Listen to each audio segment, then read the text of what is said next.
Okay, so I've taken the film out of the box already, but you will have your film, I mean obviously this is processed film, but you will have your film actually in a box all sealed up, and in the dark you will open this and in front of you you'll have your tank and a lid and so forth.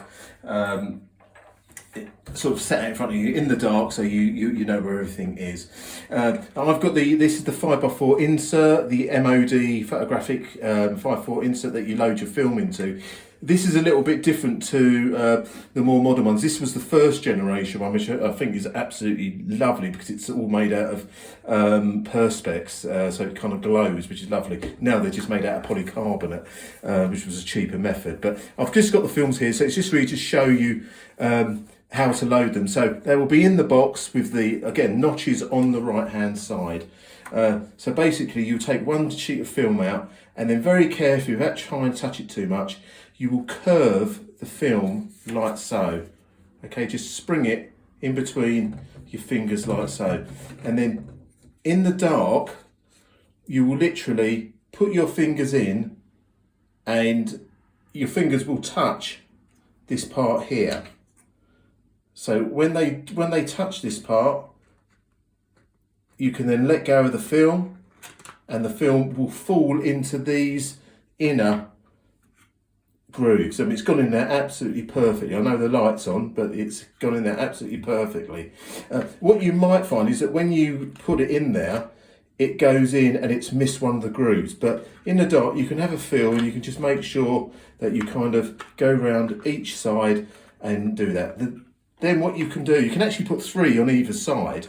But if we turn it round and we'll put another one in here and we'll do it again, and we're just going to push it in like so. I can feel it right against that back edge and then it goes in like so.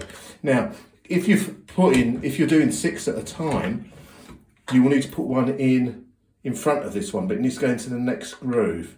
Okay, so basically when you put your thumbs in, you will feel the sheet behind very gently with the tips of your thumb and finger, and then you can just let that go. Again, what you might find is, so here you can see, so here it's gone in the correct groove there.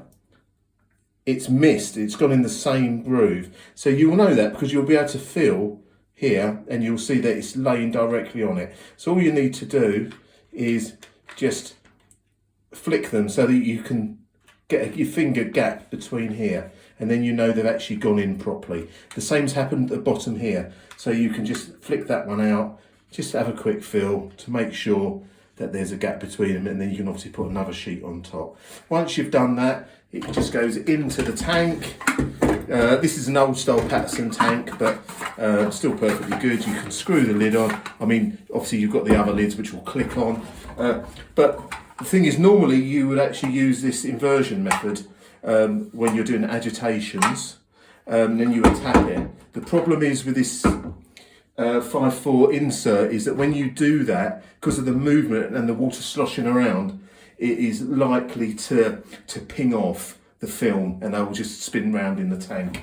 So best thing to do is use this agitation device, and that goes in and it locks directly in. So instead of doing your inversion agitations, you just basically spin this around for 10 seconds every minute, and you still give it a tap to dislodge any air bubbles. That's it, guys.